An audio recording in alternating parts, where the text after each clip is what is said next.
Hello, I'm Trevor Wales and I'm part of the wonderful St Austell Pop-Up Art Group.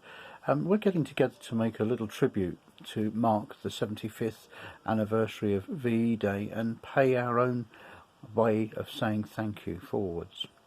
I've got some anecdotes and stories to share, some of them memories of the time that I was a member of the Battle of Britain Historical Society. I was very privileged to meet some wonderful people, and one person who became a very, very good friend is my dear departed friend, Squadron Leader Des Butters. Des and I met, oh gosh, I can't remember exactly when. I think it was about 2002, 2003, when my daughter was doing a project on the Second World War at school, and we were trying to find a Battle of Britain pilot that would come and talk to the school, but sadly most of them were too elderly and infirm.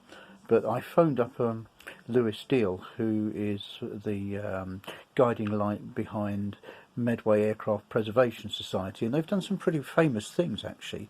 They were responsible for restoring the beautiful Mark I Spitfire that's in the Hendon Air Museum, and I had the rare privilege of being asked to give a hand to push that out of the hangar. Boy, what a day that was. The thing that transpired from my conversation with Lewis was that he said to me, look, I've got just the person who would love to come and speak at your daughter's school. He's a lovely chap called Des Butters, and I called Des and we hit it off from there, and Des shared some wonderful memories with me. I've been trying to see if I can locate the writings that he put together, but I can remember a bit of it, and he had something like 25 missions out across to Germany.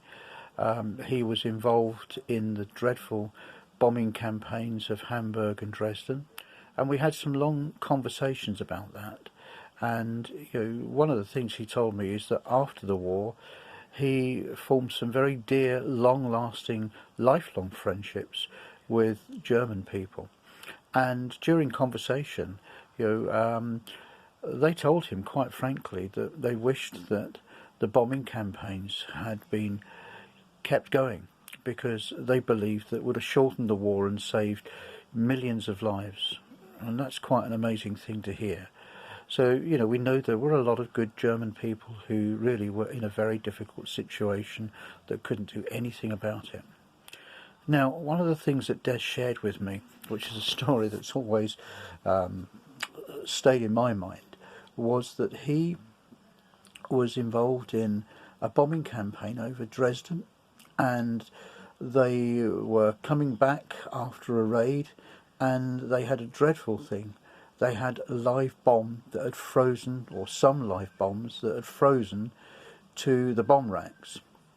And as they flew over the channel and they started to come in towards the south coast, they ended up descending, and then all of a sudden, as the temperature increased, the ice melted and the live bombs suddenly were rolling around in the bomb bay.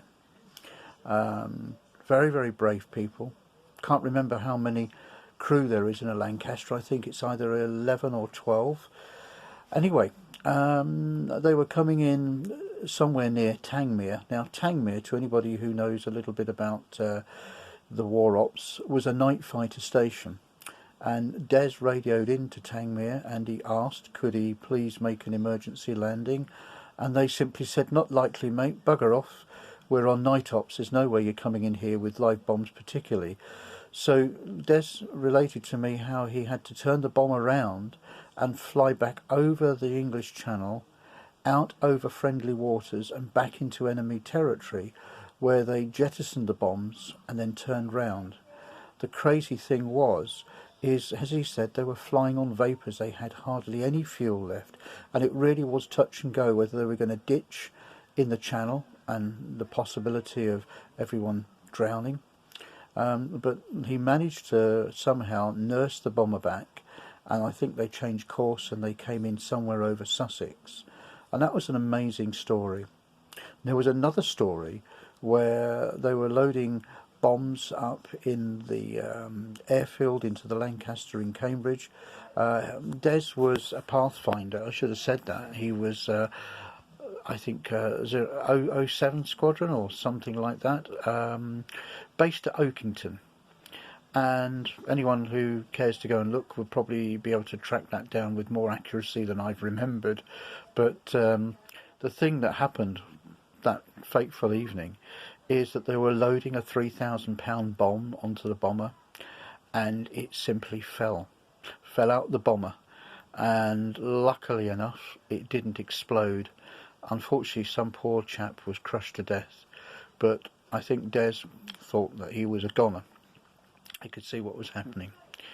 Des was a wonderful, wonderful chap, really kind-hearted, and after the war, him and his wife, who was both serving officers in the Air Force, went out to, I think it was Rhodesia, and they were involved in the hospital service. And I think Des was somebody quite senior in the NHS.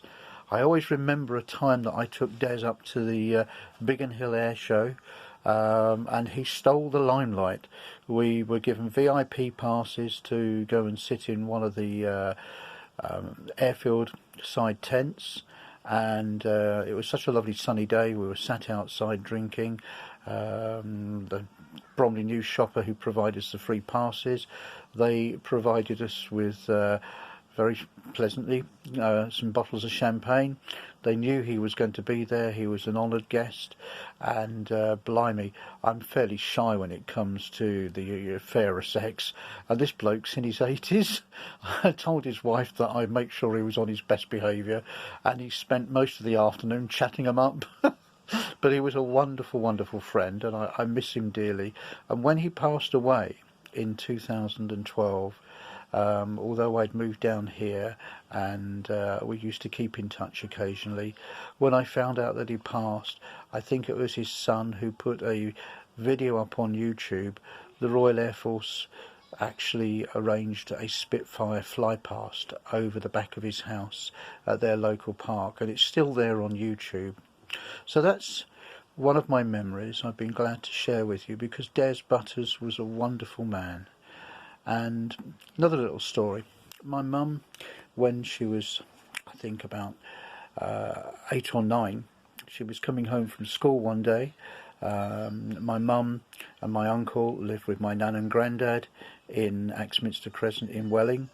And I always used to wonder why there was such a big gap between the houses in between Gypsy Road and Axminster Crescent. And it had actually been turned into a football field, and it wasn't until I had a chat with a local historian, and I remarked on the fact that my mum was chased by a doodlebug, that the engine cut out, and that was a really deadly thing. If you could see a doodlebug and you heard the engine die, you knew it was coming down, and the blast radius of those things was absolutely enormous. It was devastating, and my guess is it was probably about 10 houses that it took out completely.